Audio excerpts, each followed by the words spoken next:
I put 5 cans of tuna under the microscope. 2 of them, I had to look twice. Hey folks, this is Will from The Visual Scientist. 5 cans, 1 fresh steak. And the question everybody wants answered, what are we actually eating when you open up a can of tuna? We've got StarKist Chunk Light, Bumble Bee Solid White Albacore, Great Value store brand, and Albacore packed in oil. And one that claims nothing is added but the fish itself. 5 different price points, 5 different processing methods. But before we touch a single can, we are going to the control. Fresh ahi steak. This is what real fish looks like before the factory gets involved. Burn this image into your brain because what comes next is going to be hard to unsee. Let's go to the scope. So before we examine the tuna samples, here's what healthy fish muscle looks like under a microscope.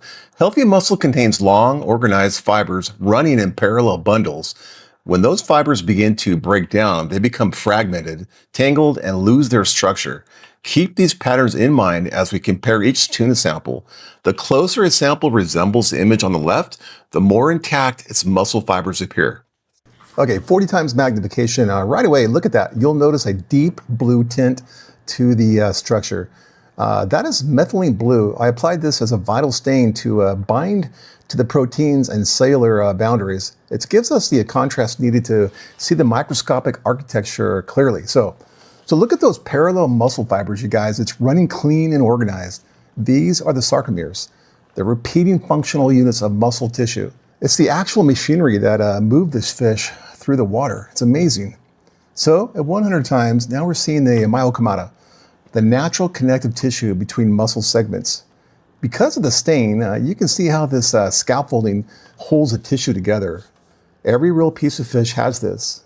When I say real fish, it's a biological architecture. While skipjack and albacore have slightly different natural muscle densities than this ahi, the fundamental architecture, the intact sarcomeres and connective tissue is identical before factory processing.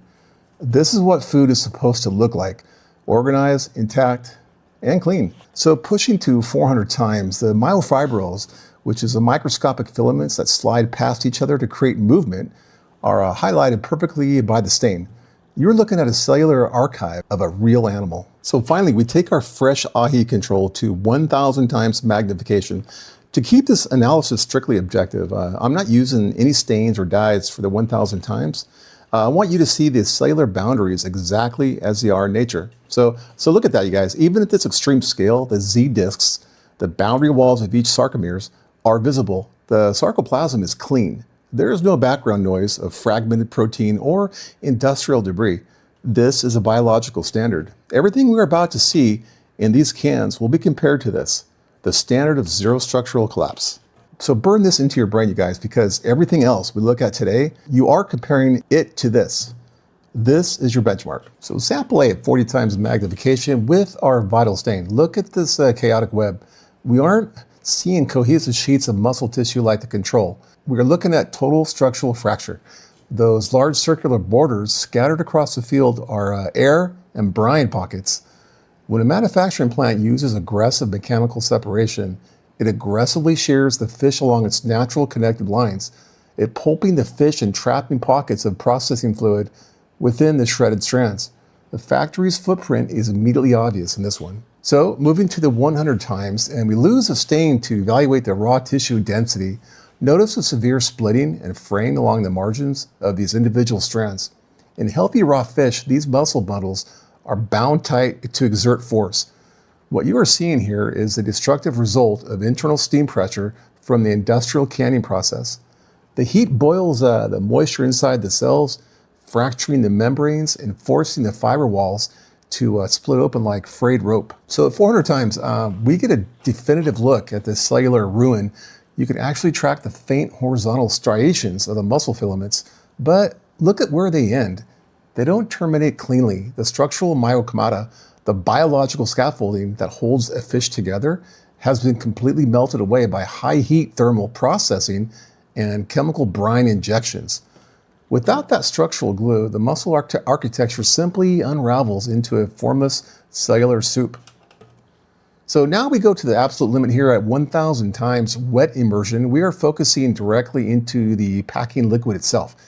And the raw data is clear. This isn't clean water or vegetable broth. This is a microscopic debris field.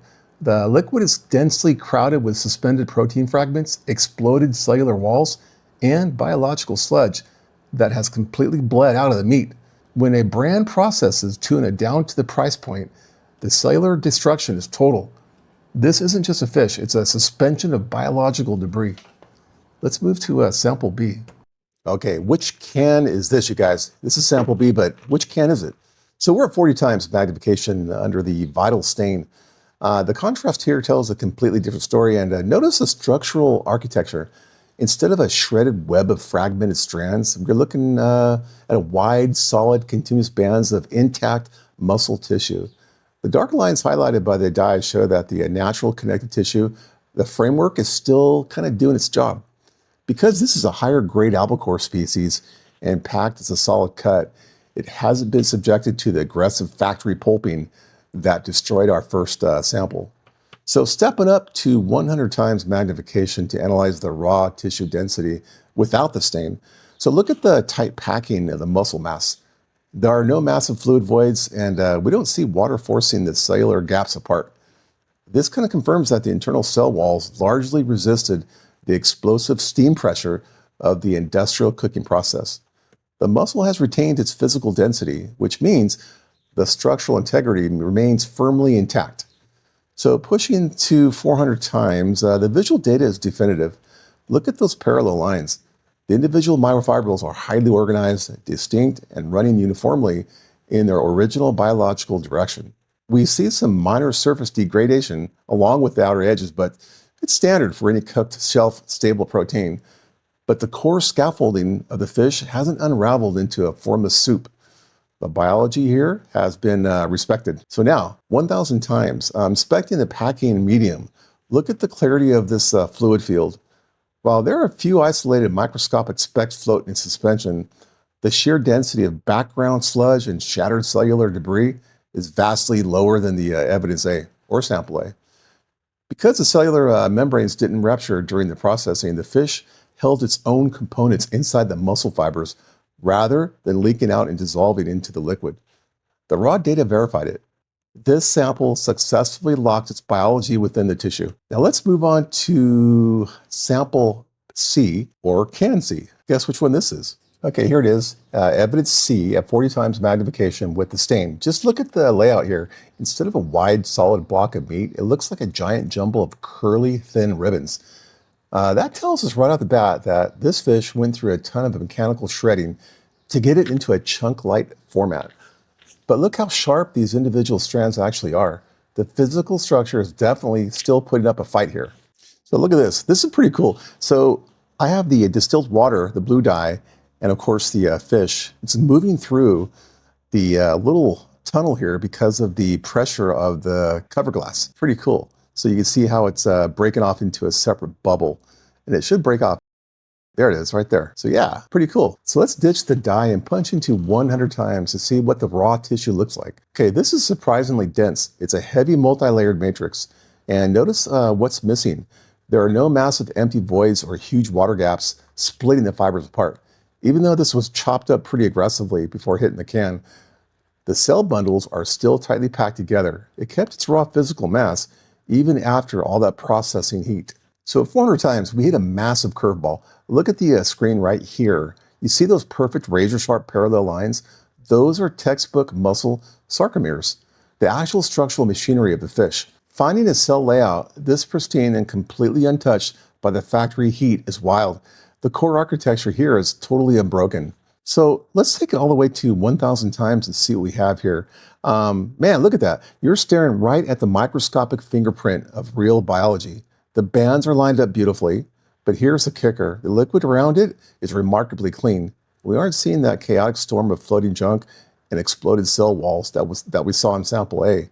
The cells held together perfectly, and the lens proves it. All right, evidence D is in delta. This is another chunk light sample, but this time it's packed in oil. Look at the field at 40 times magnification with stain. The first thing that jumps out is the sheer volume of lipids. You can see hundreds of tiny distinct oil droplets coating the entire surface. But notice the structure underneath. The fiber clusters look much more consolidated, almost as if the oil is holding the shredded fragments together in a tight group instead of letting them drift apart in a liquid. So we'll lose the stain and step up to 100 times magnification to check the raw density. This is a very heavy, unbroken biological mass. Look at how thick these overlapping fiber walls are. In our first water-packed chunk light sample, we saw these bundles completely fraying or coming apart at the seams. Here, the oil has thoroughly saturated the spaces between the tissue, acting like a protective cushion that shields the cell walls from the destructive shearing of the canning process. So now look at 400 times the magnification. This is a stunning look at a solid muscle chunk. You see those fine parallel horizontal waves? Those are highly intact myofibrils. This gives us an undeniable visual data that the packing medium changes everything. By packing this meat in an oil instead of water, the lipid barrier essentially insulated the tissue, preventing the internal steam from blowing the cells apart and saving the native biological architecture from complete collapse. Well, now normally this is where we would punch into 1,000 times wet immersion to look at the liquid, but for this sample, I had to omit the footage because oil and water don't mix. Trying to get 1,000 immersion lens to focus through a thick layer of dense lipids completely distorts the light refraction. So it turned the field into an unreadable, blurry smear under the lens. Rather than giving you a bad visual data, we are keeping our baseline at 400 times, where the structure is perfectly clear. So let's move on to sample E as an echo. All right, so last one, E as an echo. Look at the field at 40 times magnification with the stain. This is a pristine presentation. Instead of a loose, chaotic web of shredded fibers, we are looking at massive, solid, continuous blocks of muscle mass. There is zero sign of mechanical crushing or factory pulping here. It honestly looks less like something from a tin can and more like a fresh cut straight from the fishmonger's counter. So dropping the dye and pushing to 100 times magnification to check the raw tissue density, look at how tight these muscle layers are packed. There are no massive fluid voids or water pockets forcing the cells apart. This perfectly backs up the nothing added processing claim. Because they aren't packing this in extra water or chemically boiling it from the inside out with heavy steam pressure, the tissue has retained its native compact density. Now look at 400 times magnification. This definition is awesome. You see those parallel wavy striations running seamlessly across the face of the muscle chunk? Those are perfectly intact myofibrils. The native biological scaffolding of the fish hasn't frayed or dissolved into a messy cloud. This is exactly what muscle looks like when the canning process actually respects the biology of the animal. Finally, let's look at the 1,000 times magnification wet immersion, and the raw data is conclusive. Look at the screen. There's virtually zero floating debris, no broken protein fragments, and no chaotic background sludge in the liquid field.